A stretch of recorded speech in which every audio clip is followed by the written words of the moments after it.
Olvidaré en una semana. Ya he encontrado a alguien mejor. Lo dijo lo suficientemente alto para que todos en la mesa lo escucharan. Luego arrojó su anillo de compromiso al tazón de ensalada como si fuera un pedazo de basura. Su primo se rió. Su madre asintió con alivio. ¿Y yo? Solo me limpié la boca con una servilleta, la miré directamente a los ojos y sonreí. Porque Emily Mason no tenía idea de lo que se le venía encima. Me llamo Mark Rael y hace 6 meses, la mujer con la que pensé que pasaría el resto de mi vida arrojó su anillo de compromiso en un tazón de ensalada César frente a toda su familia y me dijo que yo no era más que un mecánico grasiento que la estaba arrastrando al arroyo. Dijo que me olvidaría en una semana porque ya había encontrado a alguien mejor, alguien que entendía su nivel, lo que demonios eso significara. Dijo todo esto mientras su madre asentía como un muñeco cabezón en el tablero de un auto y su primo se reía tan fuerte que le salía vino por la nariz. No lloré. No grité, no volteé la mesa ni lancé un puñetazo. Solo me limpié la boca con una servilleta, me levanté y salí de esa casa sin mirar atrás. Y luego hice algo que ella nunca esperó. Algo que desharía su vida cuidadosamente construida como una correa de distribución defectuosa en un día caluroso de verano. Pero me estoy adelantando. Déjenme llevarlos de vuelta al principio, al momento en que vi por primera vez a Emily Mason y cometí el mayor error de cálculo de mis 32 años en este planeta. Era el Festival de Otoño en Flagstone, Colorado, el tipo de evento en un pueblo pequeño donde todos conocen a todos y los extraños destacan como un parachoques cromado en una camioneta oxidada. El aire estaba cargado con el olor a almendras tostadas, humo de madera y la promesa de un invierno temprano bajando de las montañas. Yo estaba parado junto a mi puesto en la exhibición de autos clásicos, limpiándome las manos con un trapo viejo de taller y viendo las familias pasar frente a exhibiciones de Mustangs restaurados, Camaros y el ocasional importado europeo exótico que algún rico de Denver había remolcado hasta la montaña solo para presumir. Ese año había llevado mi auto de proyecto, un Chevrolet CBS 1970 en el que había estado trabajando durante casi 3 años.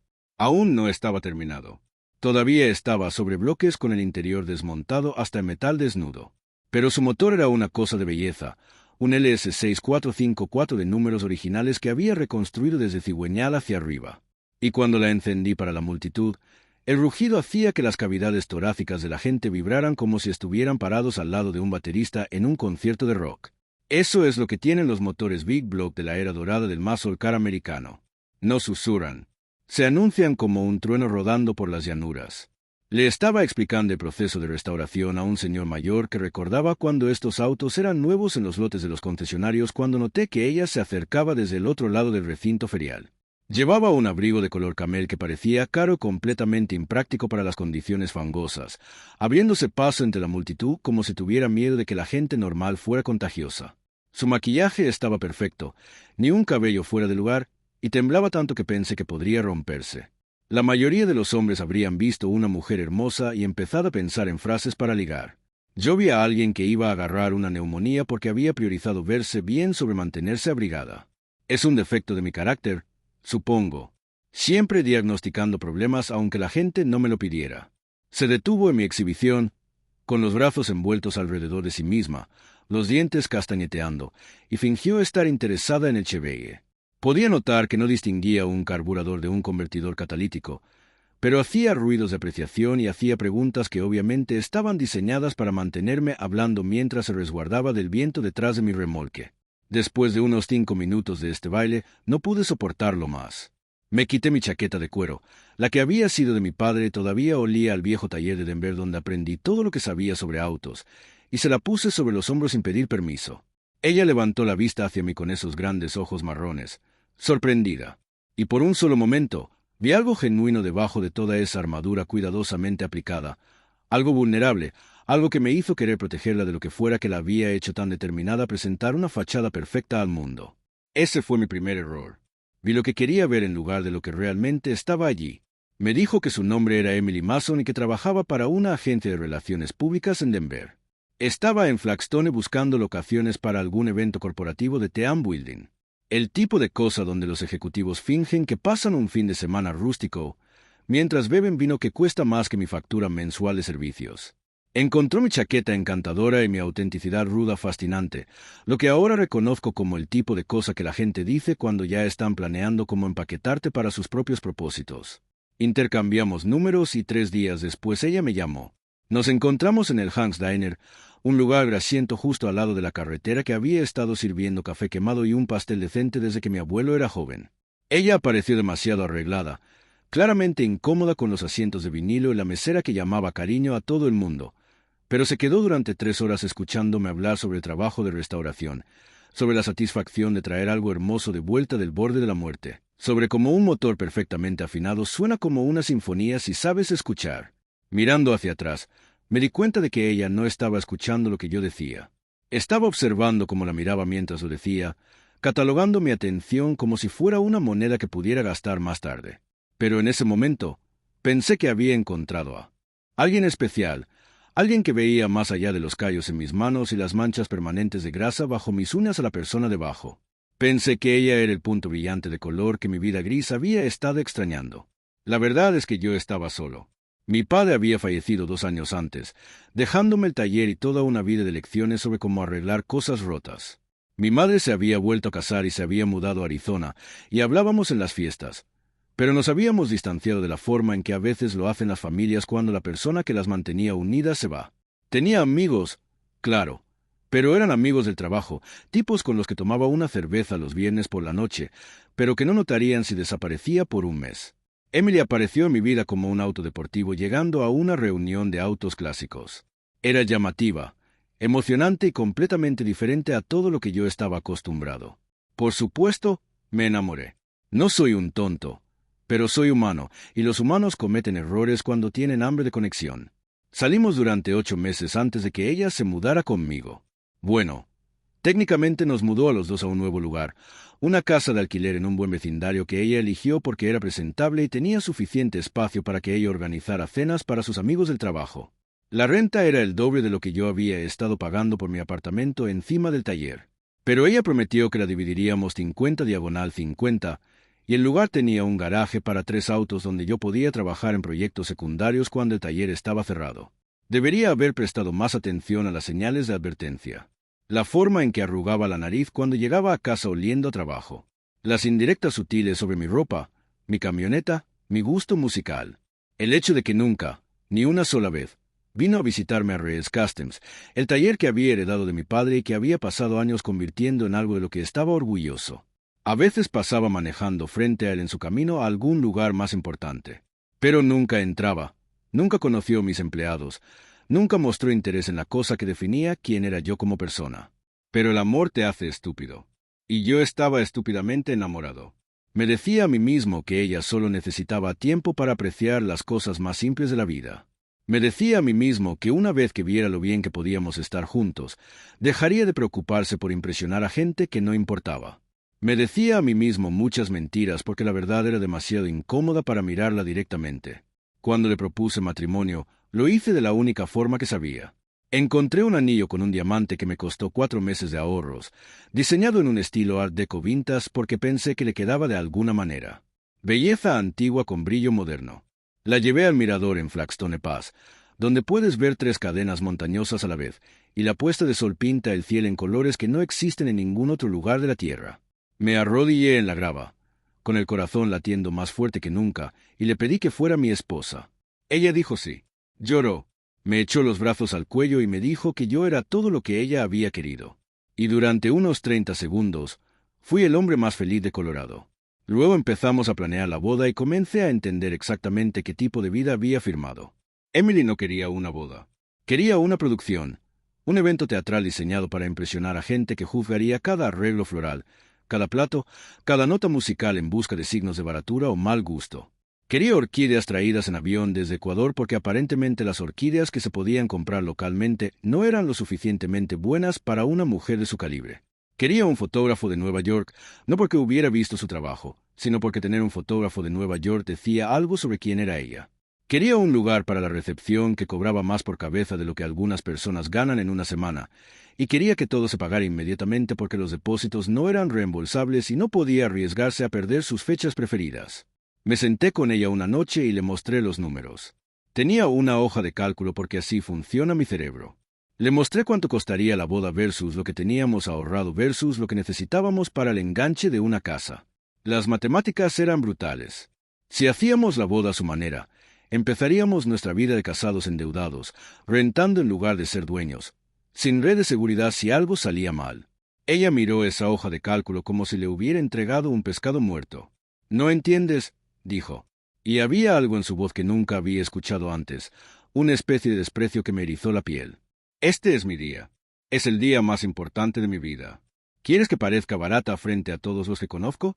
¿Quieres que la gente piense que me estoy casando hacia abajo?». Esa frase «casarme hacia abajo» me golpeó como una llave inglesa en el cráneo.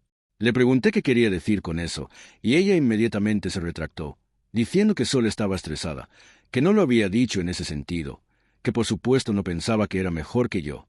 Pero las palabras quedaron flotando en el aire entre nosotros como humos de escape, envenenando todo lo que tocaban.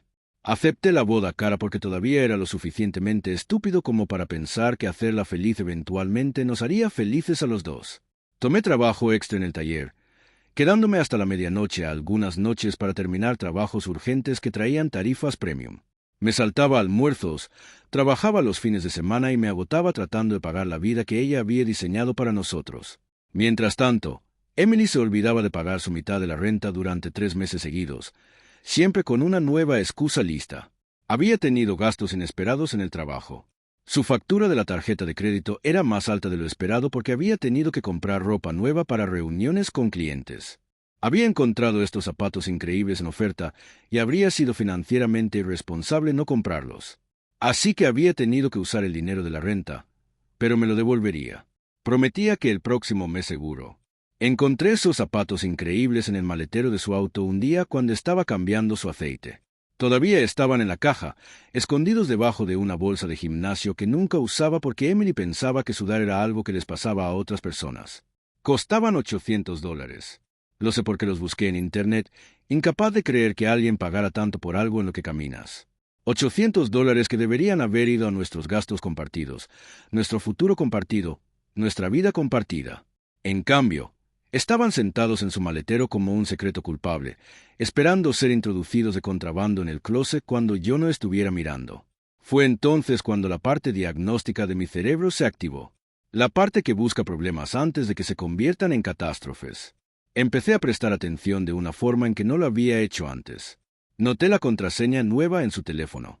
Noté el aroma de colonia que no era mía que quedaba en su ropa cuando llegaba tarde de eventos de trabajo. Noté que el kilometraje de su auto aumentaba en 50 millas en días en que decía que estaba en la oficina, que solo estaba a 20 minutos en auto de nuestra casa. No la confronté. La confrontación le habría dado la oportunidad de dar vuelta a la historia, de convertirse en la víctima y a mí en el novio controlador que no confiaba en ella. En cambio, hice lo que mejor sé hacer. Recopilé información. Documenté todo. Saqué nuestros estados de cuenta bancarios y de tarjetas de crédito y creé una línea de tiempo de cada gasto, cada pago, cada retiro. Fotografié recibos y guardé capturas de pantalla de conversaciones de texto donde ella prometía pagar su parte de las cuentas. Lo puse todo en una caja de metal con cerradura en la caja fuerte de mi taller, la misma caja fuerte donde guardaba el reloj de mi padre y el título del Chevelle. Y seguí actuando como si nada estuviera mal porque necesitaba saber el alcance completo del daño antes de decidir cómo repararlo. La respuesta llegó 3 semanas después en una cena en la casa de sus padres. Los padres de Emily vivían en uno de esos vecindarios donde todas las casas se ven iguales y todo el mundo finge que sus vidas son perfectas. Su padre, Gerald, era un gerente medio en una compañía de seguros que actuaba como si dirigiera una corporación Fortune 500. Su madre, Patricia, era una socialité profesional cuyo pasatiempo principal era juzgar a otros por no ser tan sofisticados como ella se imaginaba. Nunca les había gustado. No desde el primer momento en que Emily me llevó a casa. Gerald miraba mis manos ásperas por el trabajo como si estuvieran cubiertas de algo contagioso, y Patricia seguía ofreciendo sugerencias útiles sobre carreras que podría perseguir si alguna vez quería superarme. Esa noche, la mesa estaba puesta con cristal y plata porque la cena en la casa de los Mason siempre era una actuación. El primo de Emily, Derek, estaba allí con su esposa, una mujer tímida que pasó toda la velada estando de acuerdo con todo lo que decía Patricia. La abuela de Emily, una mujer de ojos agudos en sus años 80 que había construido la riqueza original de la familia con pura crueldad, estaba sentada a la cabeza de la mesa y observaba a todos como si estuviera llevando la cuenta. La conversación era la combinación habitual de presumir y cumplidos con doble sentido. Derek hablaba de su nuevo bote. Patricia hablaba de su próximo viaje a Europa. Gerald hablaba de golf. Nadie me preguntó nada sobre mi trabajo o mi vida, lo cual me parecía bien. Comí mi costilla prime recocida y conté los minutos hasta que pudiera escapar educadamente. Entonces Emily golpeó su tenedor contra su copa de vino y la habitación se quedó en silencio. Estaba borracha. Podía notarlo por el rubor en sus mejillas y el ligero arrastre en su habla, pero nadie más parecía notarlo o importarle. Se levantó, tambaleándose ligeramente, y anunció que tenía algo importante que decir. Sentí que se formaba un nudo frío en mi estómago. Algo estaba mal. Algo estaba muy, muy mal. Todos, dijo, con la voz demasiado alta para el comedor íntimo. Necesito ser honesta con todos ustedes. Y con Marky aquí. Nunca me había llamado Marky. Nadie me llamaba Marky. He estado luchando durante meses, tratando de convencerme de que podía seguir adelante con esta boda, tratando de fingir que estaba feliz conformándome con esto. Señaló hacia mí como si fuera un mueble del que se había cansado. La verdad es que merezco algo mejor. Merezco a alguien que entienda mi mundo, que se mueva en los círculos correctos, que no llegue a casa oliendo a gasolinera. Merezco a alguien que pueda llevarme a los lugares a los que quiero ir en lugar de retenerme en algún pueblo montañoso, muerto jugando con autos viejos. La habitación estaba en silencio. Podía escuchar el reloj tic-tac en la repisa de la chimenea. Cada segundo se estiraba como una hora. He conocido a alguien, continuó, y ahora sonreía, esa sonrisa ensayada que usaba para presentaciones. Alguien que ve mi potencial, alguien que va a llegar lejos. Y me he dado cuenta de que quedarme con Mark sería el mayor error de mi vida.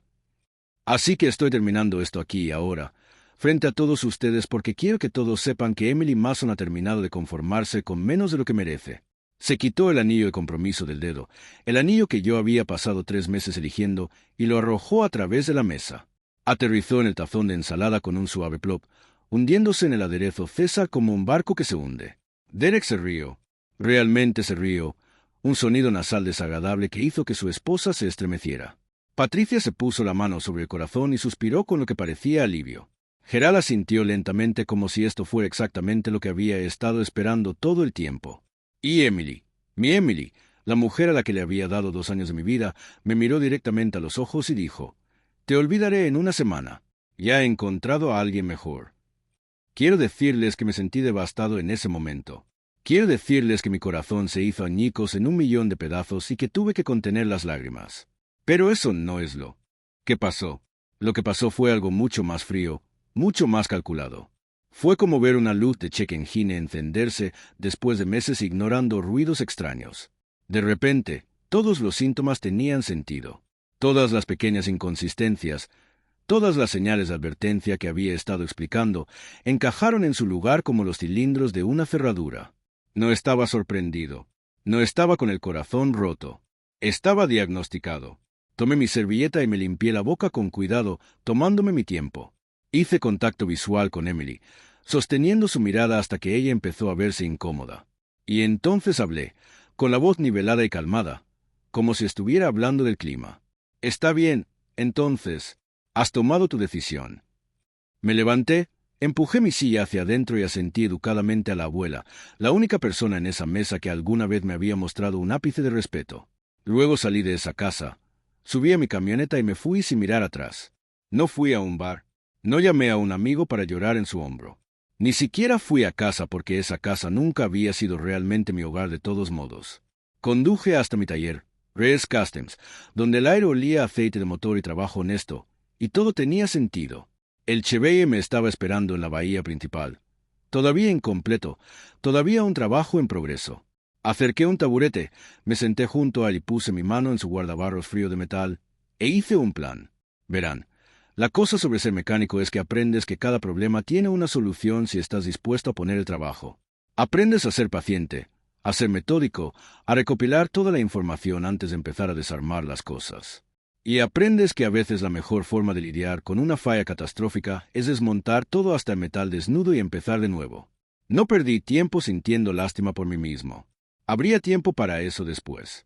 Tiempo para llorar la relación que pensé que tenía y el futuro que pensé que estaba construyendo. Pero en este momento, tenía trabajo que hacer. Abrí la caja fuerte y saqué la caja con cerradura. Dentro había meses de documentos, un rastro de papel que contaba la verdadera historia de mi relación con Emily Mason. Estados de cuenta que mostraban que yo había pagado el 100% de nuestra renta y servicios durante los últimos 6 meses. recibos de tarjetas de crédito por gastos de la boda, todo cargado a mis cuentas, capturas de pantalla de mensajes de texto donde ella prometía pagarme de vuelta, evidencia de un acuerdo verbal que nunca había honrado, contratos con proveedores de la boda firmados por ambos, haciéndonos responsables conjuntamente de depósitos que nunca serían reembolsados. Extendí todo sobre mi banco de trabajo y empecé a hacer listas. ¿Quién debía qué? ¿Quién había pagado qué? ¿A dónde había ido realmente el dinero versus a dónde se suponía que debía ir? Para cuando salió el sol, tenía un panorama claro del daño financiero. Y era peor de lo que pensaba. Emily no solo había roto sus promesas sobre dividir los gastos. Había usado activamente nuestras cuentas conjuntas como su alcancía personal, haciendo compras que me había ocultado y cubriéndolas al retrasar su parte de las cuentas hasta que yo me frustraba y las pagaba yo mismo. A lo largo de nuestra relación, había subsidiado su estilo de vida por casi $15,000. Dinero que yo había ganado trabajando horas extras mientras ella compraba ropa de diseñador y cenas caras con compañeros de trabajo que luego le darían la espalda. Pero aquí está la cosa que convirtió mi ira fría en algo más afilado, algo con bordes. Mientras revisaba los registros, empecé a notar patrones. Cargos en restaurantes en lugares donde nunca había estado, siempre para 2 personas. Cargos en hoteles en Denver en noches en que ella me había dicho que estaba trabajando hasta tarde. Cargos en boutiques y spas en días en que decía estar demasiado ocupada para devolverme la llamada. No solo había estado desperdiciando mi dinero, lo había estado usando para financiar su aventura. Debería haber estado furioso. Debería haber arrojado algo o gritado golpeado una pared. Pero en cambio, sentí algo como gratitud. No por su traición, sino por la claridad que trajo. No había ambigüedad aquí. No había espacio para segundas conjeturas. No solo me había roto el corazón. Había roto un contrato, violado mi confianza y robado mi dinero. Y a diferencia del corazón roto, esas cosas podían abordarse en un tribunal de justicia. A la mañana siguiente empecé a hacer llamadas. Primero llamé al lugar de la boda. Expliqué que la boda se había cancelado y pregunté sobre su política de cancelación. El contrato que habíamos firmado daba una ventana de 30 días para cancelar con reembolso parcial, y todavía estábamos dentro de esa ventana. Aceptaron devolver el 60% del depósito a la tarjeta registrada, que casualmente era la mía. Eso fueron $3,600 de vuelta a mi bolsillo antes de que Emily siquiera terminara su café de la mañana. Luego llamé al catering, a la floristería y al fotógrafo. La misma historia cada vez. Fui educado, me disculpé por las molestias y fui muy claro en que yo era quien había firmado los contratos y pagado los depósitos. Para el mediodía, había recuperado casi la mitad de lo que había gastado en una boda que nunca iba a suceder. Mientras hacía esas llamadas, también llamé a mi banco y quité a Emily como usuaria autorizada a mi tarjeta de crédito. Luego entré en línea y cambié las contraseñas en todas las cuentas compartidas que teníamos, desde servicios de streaming hasta la cuenta de cheques conjunta que había abierto estúpidamente cuando ella se mudó. No cerré la cuenta conjunta todavía porque quería un registro de cualquier intento que ella pudiera hacer para acceder a ella. Pero transferí todo excepto $100 a mi cuenta personal, donde ella no pudiera tocarlo. Para cuando terminé, Emily Mason había pasado de tener acceso a mis finanzas a no tener acceso a absolutamente nada. Y apenas estaba empezando. Pasé la siguiente semana construyendo mi caso. Rastreé cada promesa que ella había hecho por escrito, cada texto, correo y mensaje directo donde reconocía que me debía dinero o aceptaba pagar su parte de nuestros gastos. Calculé intereses sobre la cantidad que no había pagado, usando la misma tasa que le habrían cobrado si lo hubiera puesto en una tarjeta de crédito. Documenté la línea de tiempo de su aventura lo mejor que pude, no porque planeara usarla en su contra, sino porque quería entender el alcance completo de su engaño. Y exactamente 10 días después de que me humillara públicamente frente a su familia, presenté una demanda. El Tribunal de Reclamos Menores es una cosa hermosa. Está diseñado exactamente para este tipo de situaciones. Disputas entre gente normal por cantidades demasiado pequeñas para justificar contratar un equipo de abogados, pero demasiado grandes para simplemente dejarlas pasar. En Colorado, puedes demandar hasta $7,500 sin necesitar un abogado, y la tarifa de presentación es menos de $100. Yo buscaba recuperar la parte de Emily de nuestros gastos del hogar, más los depósitos no reembolsables de la boda que había pagado basándome en su promesa de contribuir, más una cantidad razonable por los préstamos que había tomado de nuestra cuenta conjunta sin reembolsarlos. El total ascendía a poco más de $12,000. No una fortuna, pero suficiente para dejar un punto claro. Emily se enteró de la demanda cuando un notificador tocó a la puerta de la casa que habíamos compartido, la casa en la que ella todavía vivía porque el contrato de arrendamiento estaba a nombre de ambos y yo no había querido hacer una escena al respecto. Lo sé porque me llamó 17 veces en la hora después de que le entregaron los papeles. Cada llamada iba directo al buzón de voz, cada mensaje más histérico que el anterior. El primer mensaje era de enojo. «¿Cómo te atreves?», gritó al teléfono, con la voz quebrándose de indignación. «Después de todo por lo que me hiciste pasar, ahora intentas robarme dinero». El segundo mensaje era amenazante. Le iba a contar a todo el mundo qué tipo de persona era yo realmente. Iba a destruir mi reputación. Iba a asegurarse de que nadie en este pueblo llevara nunca su auto a mi taller. Para el quinto mensaje, estaba llorando. No entendía cómo podía ser tan cruel. Pensaba que yo era una buena persona. Pensaba que podíamos manejar esto como adultos. Para el décimo mensaje, estaba negociando. Tal vez podríamos llegar a un acuerdo. Tal vez había sido demasiado apresurada en la casa de sus padres. Tal vez se retiraba la demanda. Podríamos hablar de volver. Guardé cada uno de esos mensajes de voz en un servidor en la nube que Emily no sabía que existía. No porque planeara usarlos en su contra, sino porque quería un registro en caso de que intentara afirmar más tarde que yo había sido quien la acosaba. Aprendes cosas cuando creces en un pueblo pequeño. Aprendes que la gente dirá cualquier cosa para evitar asumir la responsabilidad de sus propias acciones. Y la mejor defensa contra las mentiras es la documentación. 2 días después de que le entregaran los papeles, recibí un mensaje diferente. Este era de Derek, su primo, el que se había reído cuando ella arrojó el anillo en la ensalada. Quería reunirse para tomar una copa y discutir la situación de hombre a hombre. Acepté, en parte porque tenía curiosidad por saber qué quería y en parte porque sabía que volvería loca a Emily saber que habíamos estado hablando. Nos encontramos en un bar en Denver, territorio neutral, un bar deportivo donde las televisiones estaban demasiado altas y las alitas demasiado picantes y a nadie le importaba quién eras o qué problemas tenías. Derek apareció con una camisa polo con un pequeño logo.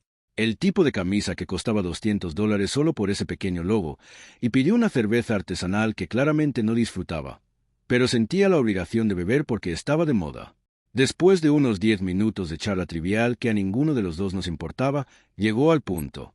«Mira, Mark», dijo, inclinándose hacia adelante como si compartiéramos secretos. «Entiendo. Emily te lastimó. Te trató mal. Nadie dice lo contrario. Pero esta cosa de la demanda está haciendo las cosas realmente incómodas para la familia. La gente está hablando. La abuela está molesta». Tomé un largo sorbo de mi cerveza, que no era artesanal ni estaba de moda y sabía exactamente cómo se supone que debe saber la cerveza. «La gente está hablando», repetí. «¿Qué están diciendo?» Derek se movió en su asiento. «Están diciendo que estás tratando de destruir la vida de Emily por una ruptura. Están diciendo que estás siendo vengativo, mezquino. Sabes cómo se ve, ¿verdad? Un tipo demandando a su exnovia por dinero. No se ve bien, hombre». Dejé mi cerveza en la mesa y lo miré directamente a los ojos. «Déjame preguntarte algo, Derek. Si alguien te debiera $12,000 y se negara a pagarte, ¿qué harías?» Parpadeó. «Eso es diferente». «¿Lo es?» Porque desde donde estoy sentado, Emily hizo compromisos que no cumplió. Firmó contratos que nunca tuvo intención de honrar. Tomó dinero de cuentas que compartíamos y lo usó para cosas que no nos beneficiaban a ambos. Y luego, cuando decidió que ya no quería estar en la relación, me humilló frente a toda su familia en lugar de tener una conversación de adultos. «Así que dime, Derek, ¿cuál es exactamente la diferencia?» No tenía respuesta para eso. Murmuró algo sobre lealtad familiar y cómo las cosas podían ponerse feas si yo presionaba esto, pero su corazón no estaba en ello. Creo que en algún nivel sabía que yo tenía razón. Solo no quería admitirlo porque eso significaría admitir que su familia había permitido el comportamiento de Emily durante años, que habían visto cómo me trataba como un ciudadano de segunda clase y nunca habían dicho una palabra porque estaban de acuerdo con ella. Terminé mi cerveza, dejé suficiente efectivo en la mesa para cubrir las cuentas de ambos porque, a diferencia de Emily, yo pago mis deudas y me levanté para irme. «Dile a la familia que nos veremos en la corte», dije, «y dile a Emily que si quiere llegar a un acuerdo, sabe dónde encontrarme». Ella no quería llegar a un acuerdo. Por supuesto que no. Emily nunca había retrocedido ante una pelea en su vida, especialmente no en una donde claramente estaba equivocada. En cambio, contrató a un abogado, O mejor dicho, su padre contrató a un abogado, algún tipo elegante de una gran firma en Denver que probablemente cobraba más por hora de lo que yo ganaba en un día. El abogado me envió una carta llena de jerga legal que básicamente se reducía a esto. Emily iba a contrademandar por angustia emocional causada por mi campaña de acoso. Iba a afirmar que yo había sido financieramente abusivo durante toda nuestra relación, controlando el dinero y forzándola a la dependencia. Iba a pintarme como el villano y a ella como la víctima. Y su costoso abogado se aseguraría de que un jurado creyera cada palabra. Leí esa carta 3 veces. Luego la archivé con todo lo demás. Porque aquí está la cosa sobre gente como Emily y su costoso abogado. Asumen que todos juegan según las mismas reglas que ellos. Que todos pueden ser intimidados para retroceder si les arroja suficiente dinero y amenazas. No entienden a gente como yo. Gente que creció arreglando cosas con sus manos. Gente que sabe que la mejor forma de resolver un problema es trabajarlo metódicamente, un paso a la vez. No contrademané. No escribí cartas enojadas ni contraté a mi propio abogado elegante. Solo seguí recopilando evidencia y preparándome para mi día en la corte. La audiencia estaba programada para un martes por la mañana a finales de octubre, el tipo de día fresco de Colorado en el que el aire es tan claro que puedes ver millas y las montañas parecen pintadas en el cielo. Me puse el único traje que tenía, el mismo que había usado en el funeral de mi padre, y conduje al tribunal con mi caja de evidencia en el asiento del pasajero a mi lado. Emily ya estaba allí cuando llegué, rodeada de su equipo de apoyo como una celebridad llegando a un estreno. Su madre, su padre, Derek y el abogado elegante en su traje elegante. Emily misma estaba vestida como si fuera a una entrevista de trabajo.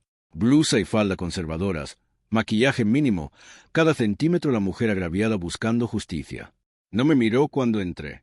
Estaba demasiado ocupada susurrando con su abogado sobre estrategia. La jueza era una mujer de unos 50 años llamada Karen Sullivan, y me cayó bien de inmediato. Tenía la actitud directa de alguien que había escuchado todas las excusas del libro y había dejado de impresionarse por cualquiera de ellas hacía décadas. Llamó al orden a la corte, revisó los fundamentos del caso y luego me pidió que presentara mi evidencia. Lo había practicado frente al espejo una docena de veces. Pero cuando llegó el momento, no necesité actuar. Solo dije la verdad. Le expliqué a la jueza la línea de tiempo de mi relación con Emily. Le mostré el contrato de arrendamiento donde ambos habíamos firmado prometiendo pagar el 50% de la renta. Le mostré los estados de cuenta bancarios que probaban que yo había pagado el 100% durante los últimos 6 meses. Le mostré los mensajes de texto donde Emily había prometido una y otra vez pagarme la próxima semana o el próximo mes o tan pronto como llegara su bono. Le mostré los contratos de la boda y los recibos de los depósitos, probando que yo había pagado todo basándome en la seguridad de Emily de que estábamos construyendo una vida juntos. Le mostré el patrón de gastos que no coincidía con sus ingresos declarados, las habitaciones de hotel y restaurantes elegantes que había ocultado mientras afirmaba que no podía pagar su parte de las cuentas. Y luego, porque quería que la jueza entendiera el contexto completo de lo que había pasado, le mostré las capturas de pantalla de las publicaciones de Emily en redes sociales de la noche en que rompió conmigo. Había publicado sobre ello antes de que siquiera llegara a casa de sus padres, presumiendo de cómo finalmente se había defendido y se había deshecho del peso muerto. Los comentarios estaban llenos de felicitaciones de sus amigos, gente que no me conocía, que solo habían escuchado la versión de Emily de los eventos, animándola por tener el coraje de subir de nivel. La jueza Sullivan miró todo esto sin expresión. Luego se volvió hacia el abogado de Emily y preguntó si tenía una respuesta. El abogado se levantó e inició su discurso preparado sobre abuso emocional y control financiero y el terrible trauma que su clienta había sufrido durante su relación conmigo. Pintó un cuadro de un hombre controlador que había usado el dinero como un arma, que había aislado a Emily de su sistema de apoyo, que la había hecho sentir inútil y dependiente. Era una historia convincente, y si no hubiera estado allí para vivir la realidad, podría haberla creído yo mismo. Pero entonces la jueza empezó a hacer preguntas y todo se derrumbó. «Señor Parker», le dijo al abogado, «su clienta afirma que el señor Reel la controló financieramente durante su relación. Pero según estos registros bancarios, la señorita Mason tenía sus propios ingresos, sus propias tarjetas de crédito y acceso a una cuenta conjunta que aparentemente usó con bastante libertad para gastos personales. ¿Puede explicar cómo eso constituye control financiero?» El abogado intentó darle la vuelta. Algo sobre manipulación psicológica y consentimiento forzado, pero la jueza no lo compraba. «Y señorita Mason», continuó, volviéndose directamente hacia Emily, «afirma que fue forzada a firmar estos contratos bajo coacción, pero no hay evidencia de ninguna amenaza o coacción. Y de hecho, varios de estos mensajes de texto muestran que usted activamente planeaba la boda y hacía demandas sobre proveedores específicos. Es su testimonio que el señor Ree de alguna manera la forzó a insistir en traer orquídeas en avión desde Sudamérica. La cara de Emily se puso roja. Miró a su abogado, esperando que la salvara, pero no había nada que él pudiera hacer. La evidencia era demasiado clara, demasiado condenatoria, demasiado minuciosamente documentada. Y entonces llegó el momento que lo cambió todo. La jueza Sullivan estaba revisando la línea de tiempo de la aventura de Emily, que yo había incluido no para avergonzarla, sino para explicar las discrepancias en sus gastos, cuando se detuvo y levantó la vista con los ojos entrecerrados. Señorita Mason, ¿quién es este Brian con el que está intercambiando mensajes durante este periodo? El con el que se está reuniendo para cenas y estancias en hotel que aparentemente carga sus gastos del hogar compartidos. Emily se puso pálida. Su abogado le susurró algo urgentemente al oído, pero ella ya estaba tartamudeando. Eso es privado. No es relevante para el caso. Yo decidiré que es relevante, dijo la jueza. Responda la pregunta. Emily miró alrededor de la sala como un animal atrapado. Sus padres la miraban fijamente. La cara de su padre se ponía lentamente del color de un tomate maduro mientras empezaba a entender lo que se estaba implicando. Se llama Brian, dijo finalmente, con la voz apenas por encima de un susurro. Brian Ollister. Vi la cara de Gerald Mason mientras caía en la cuenta. No sabía quién era Brian Ollister, pero aparentemente Gerald sí, porque hizo un sonido ahogado y se agarró al borde de su asiento como si intentara no caerse. Salió en pedazos durante los siguientes minutos, sacado de Emily por las preguntas directas de la jueza y los intentos cada vez más desesperados de su abogado por controlar el daño. Brian Ollister era un director regional en la firma de PR de Emily. Estaba casado con Diane Ollister, cuyo apellido de soltera era Thornton. Como en Thornton and Associates, la compañía que era dueña de la firma de PR donde Emily trabajaba.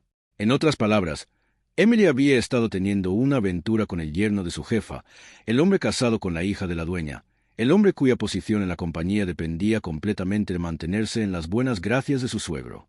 La corte tomó un breve receso mientras el abogado de Emily intentaba contener la explosión nuclear que acababa de ocurrir en su caso. Salí afuera a tomar aire y encontré a Derek parado en los escalones del tribunal con cara de haber presenciado un accidente automovilístico. ¿Sabías?, me preguntó sobre Ollister. Negué con la cabeza. Sabía que había alguien. No sabía quién. Derek se rió, un sonido amargo sin humor. Brian Ollister. De todas las personas que podía elegir, esa familia la va a destruir. Lo sabes, ¿verdad? Los Thornton no perdonan. No olvidan. La carrera de Emily en este pueblo se acabó. No respondí. No había nada que decir. Emily había tomado sus decisiones y ahora iba a vivir con las consecuencias. No había planeado que esta información en particular saliera, pero no me arrepentía de que lo hubiera hecho. El resto de la audiencia fue casi anticlimático.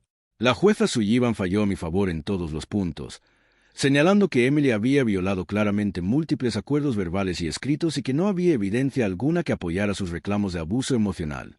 Se ordenó a Emily pagarme la cantidad completa que había solicitado, $12,347, más costos judiciales e intereses. Su abogado pidió un plan de pagos.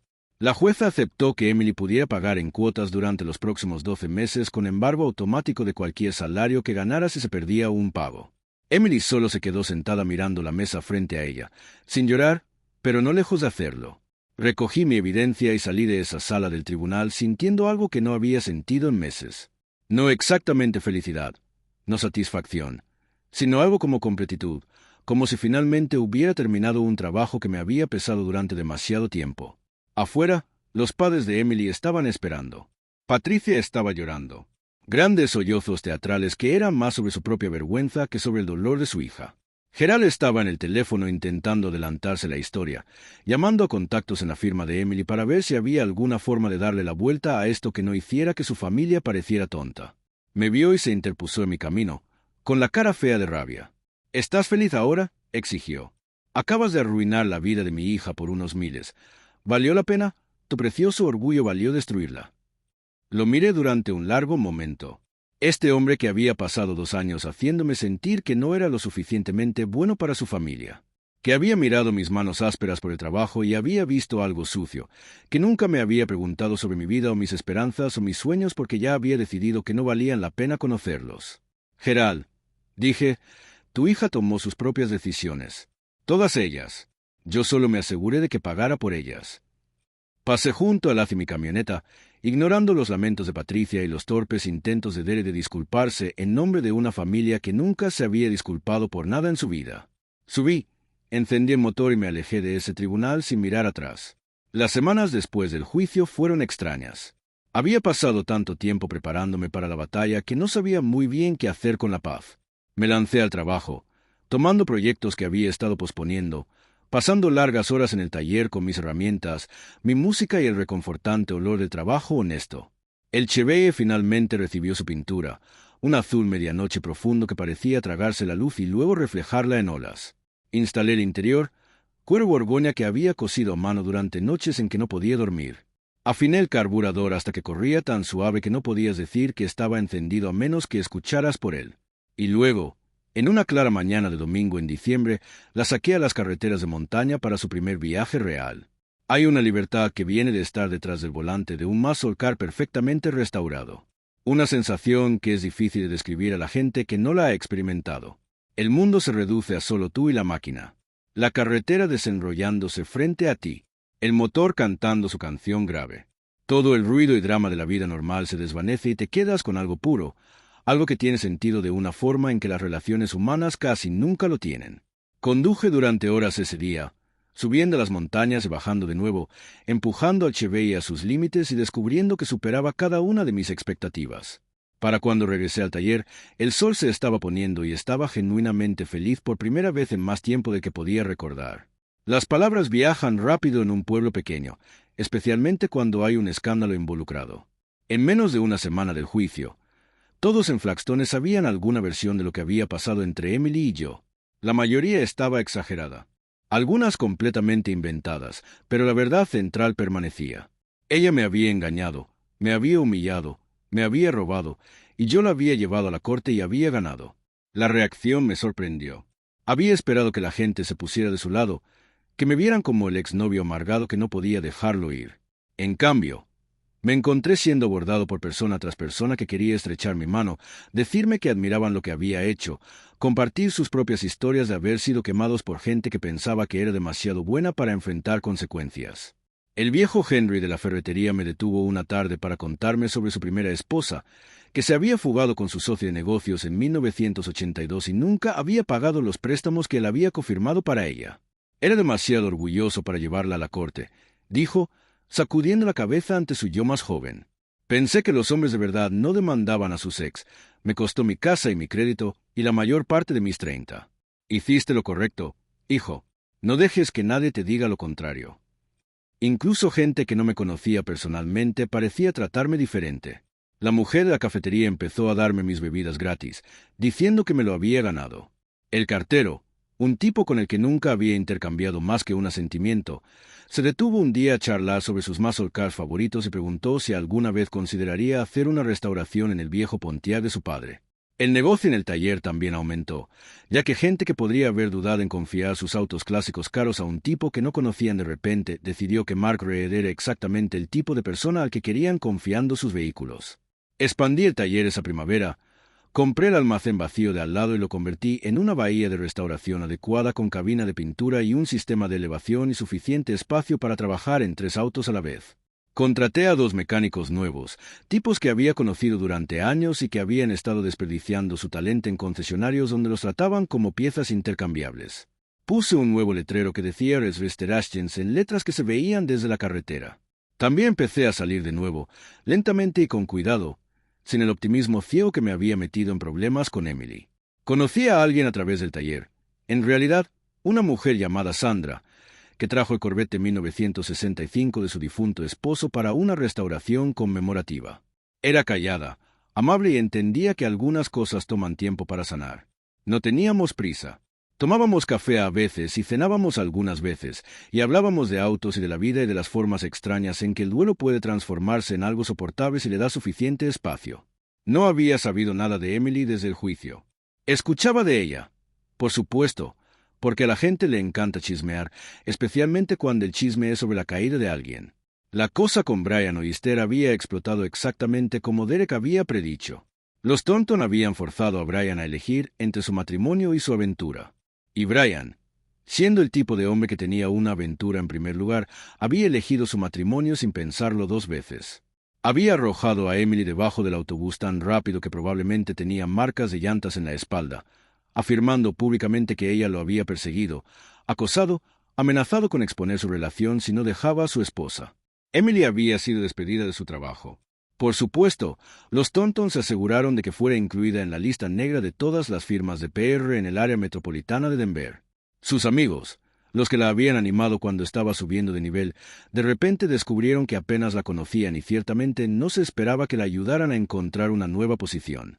Sus padres, humillados por el escándalo, se habían retirado a su casa perfecta en su vecindario perfecto y habían dejado de devolverle las llamadas. Lo último que supe fue que estaba trabajando en un centro de llamadas en los suburbios, compartiendo un apartamento con 2 extraños que había encontrado en Craigslist, manejando un auto de 7 años que tenía una luz de check engine persistente que no podía pagar para arreglar. No me sentía bien por eso exactamente, pero tampoco me sentía mal. Ella había tomado sus decisiones. Las acciones tienen consecuencias. Estas son lecciones que la mayoría de la gente aprende en la infancia, pero algunas personas no las aprenden hasta mucho después. Y la matrícula siempre es cara. 6 meses después del juicio, en una fría noche a finales de marzo, cuando la nieve todavía estaba apilada alta a los lados de la carretera y el taller estaba tranquilo porque todos con sentido común estaban en casa junto al fuego, escuché un auto detenerse afuera. No era un cliente, no a esa hora, y nadie que estuviera esperando. Estaba limpiando para la noche, guardando herramientas y asegurándome de que todo estuviera en su lugar, cuando escuché pasos crujiendo en la grava. Luego un golpe en la puerta de metal del taller. Vacilante, casi de disculpa. Abrí la puerta y encontré a Emily parada allí. Se veía como una persona diferente. Se había ido la ropa de diseñador, el maquillaje perfecto, la fachada cuidadosamente mantenida de éxito y sofisticación. Llevaba una chaqueta barata que no le quedaba bien. Su cabello estaba recogido en una simple cola de caballo, y su cara estaba desnuda, cansada y más vieja de lo que recordaba. Estaba temblando, parada allí en el frío sin guantes, su aliento haciendo pequeñas nubes en el aire.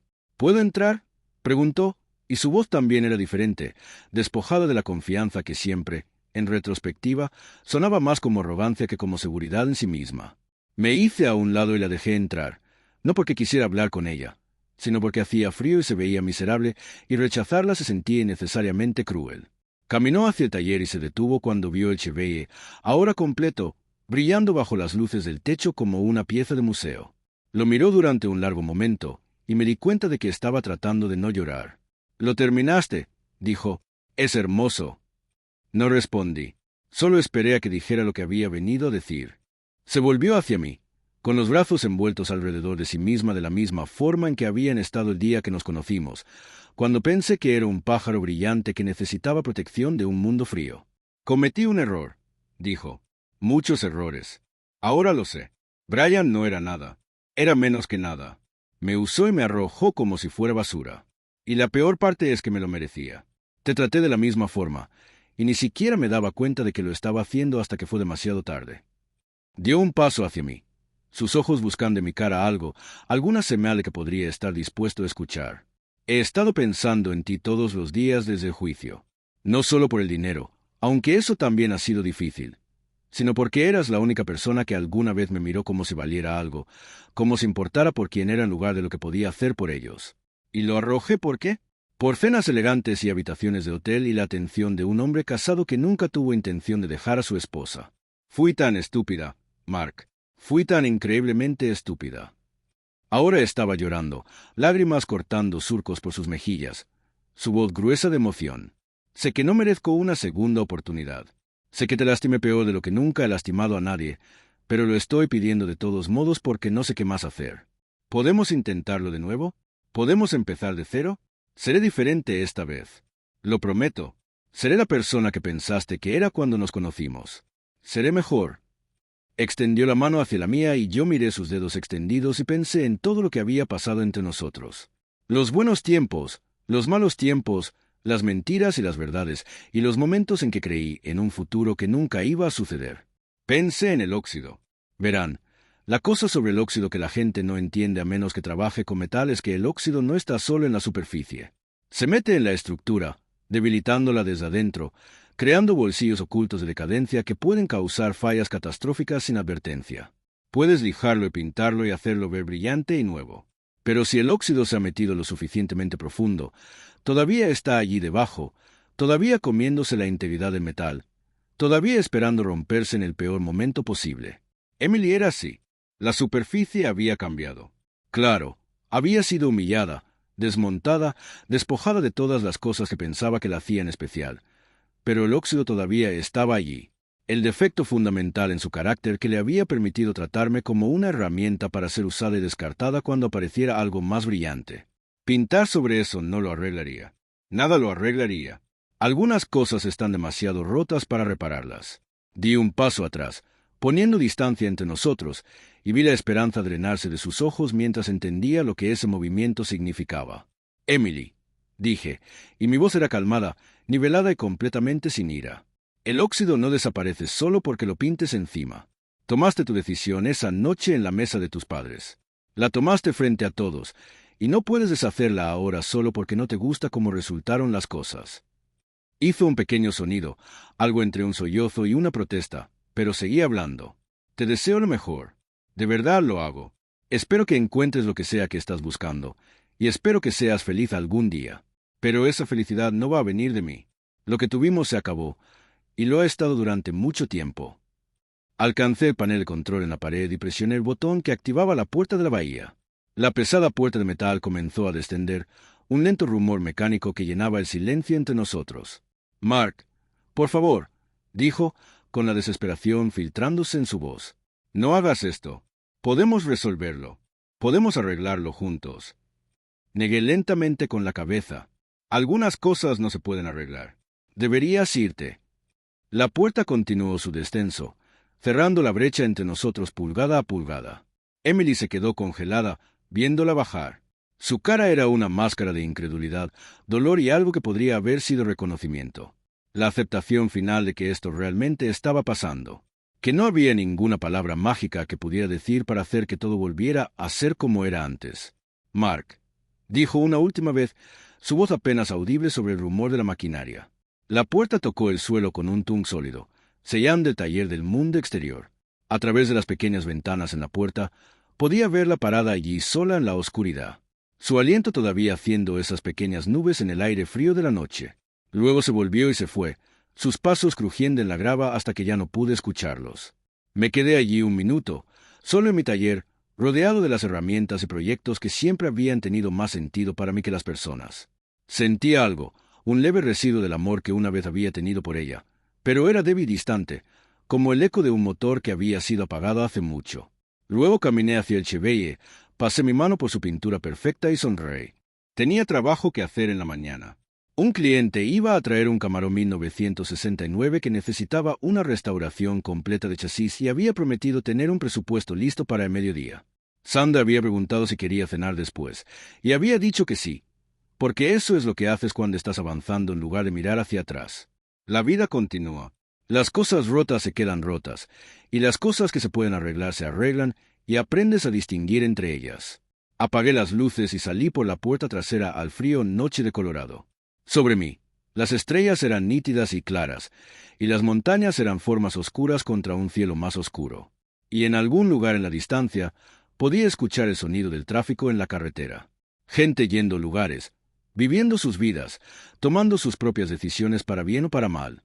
Subí a mi camioneta, encendí el motor y conduje a casa al apartamento encima del taller que era pequeño, simple y completamente mío.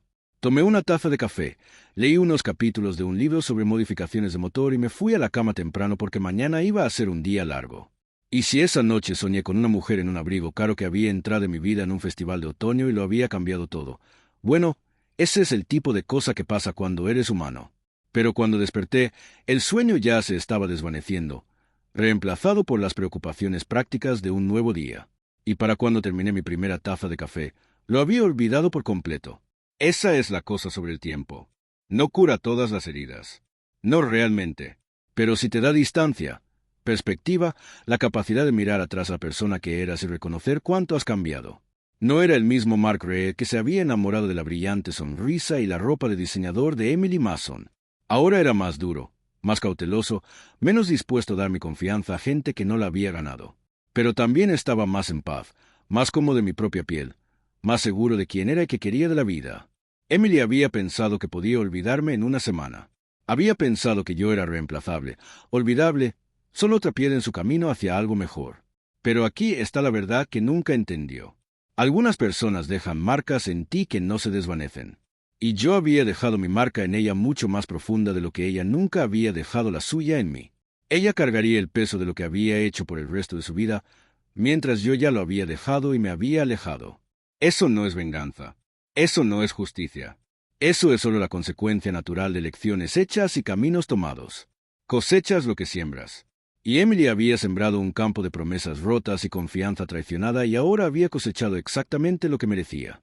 En cuanto a mí, tenía un Camaro que restaurar y un Corvette que terminar y una mujer que entendía que las cosas buenas toman tiempo. Tenía un negocio que prosperaba y una reputación que me había ganado con trabajo duro y trato honesto. Tenía las montañas fuera de mi ventana y el olor a aceite de motor en mi ropa y el conocimiento cierto de que estaba exactamente donde se suponía que debía estar. No está mal para un tipo que se suponía que debía ser olvidado en una semana.